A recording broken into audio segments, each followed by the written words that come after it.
Hey guys, good morning, good afternoon, good evening. This is Ron again from Wahpinas.com, and we're doing a quick unboxing of the Cloud Phone Pro. So on the screen right now you can see I have the Cloud Phone Next Infinity. Okay, I have the Cloud Phone Next Infinity Quattro, and now we're gonna be unboxing the Next Infinity Pro. So bubuksan ko na. Okay, the Next Infinity Pro. Ayan po siya. Okay. Comes with the usual ni cloud phone ngayon, the jelly case, screen protector, yun, nasa ilalim, okay, which most of the time you won't need kasi hindi naman na nagagastos masyadong phones. I barely scratch my phones na. Earphones, USB jack, USB, and the wall mount, okay?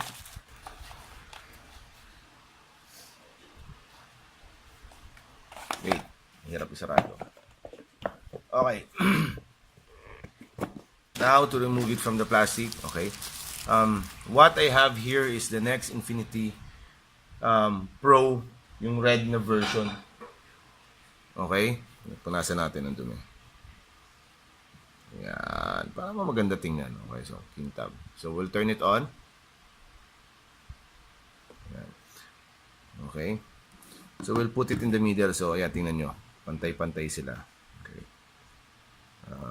Tanggalin natin yung mga keys.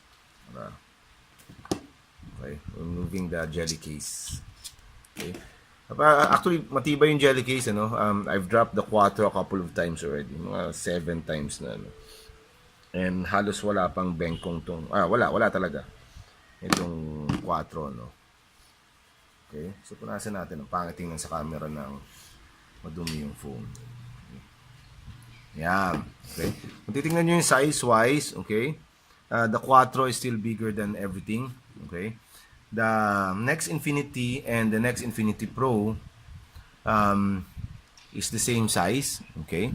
So, tingnan nyo. Pagkapatungin natin. Okay? So it's the same size sila. Okay. Bigger siya sa the Quattro is bigger sa kanila ng konti, okay? If you remember correctly for the specs for this one, the Next Infinity Pro is a 5.5-inch phone, okay? Wait. So yan, okay. So kita nyo the Pro and the Next Infinity is same size. If you look at the build, it's almost the same. The power button and the volume buttons are both on the right. Okay, kita nyo, ayan, no? Okay. The power button has the same serrated edge or finish as all the Next Infinity phones, ano? The Next Infinity Pro built-in yung battery. I don't see a way to. I don't remember putting in the battery for this one. The Next Infinity, removable battery siya. Okay? The main difference between the Pro and the Next Infinity base is that, yan, nakita nyo, dual cam. Okay?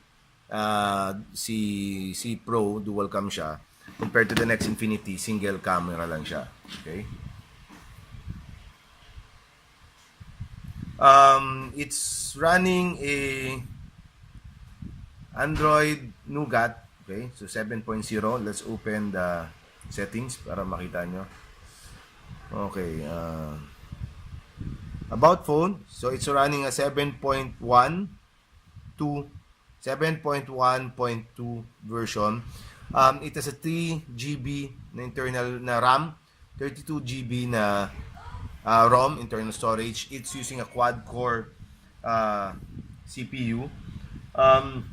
It's 5.7 HD IPS 2.D curved glass. Yeah. So 18 by pansinin niyo 18 by 9 din ang aspect ratio ng phone, ano.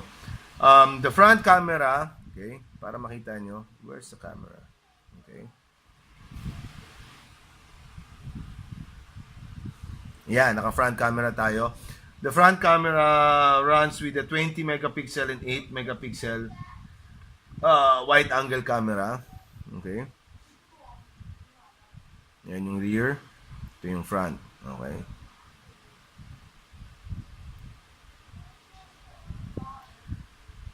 Yung rear camera niya is 16 megapixels lang, ano. It's using a Qualcomm Snapdragon 430 Adreno 505 GPU.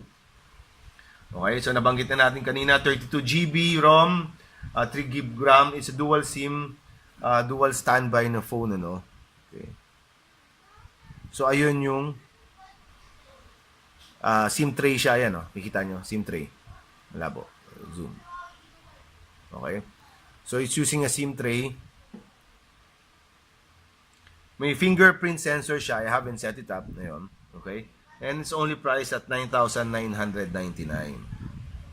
There are other colors din, no? Ito, special color tong red nila na linabas. Hindi ko pa nakita yung iba, pero I like the red. Ang ganda ng pagkapula niya. Okay? The camera also have, time-lapse settings. Okay, so video. Ayan, kita niyo yung quality ng video niya. Okay? Photo. Okay?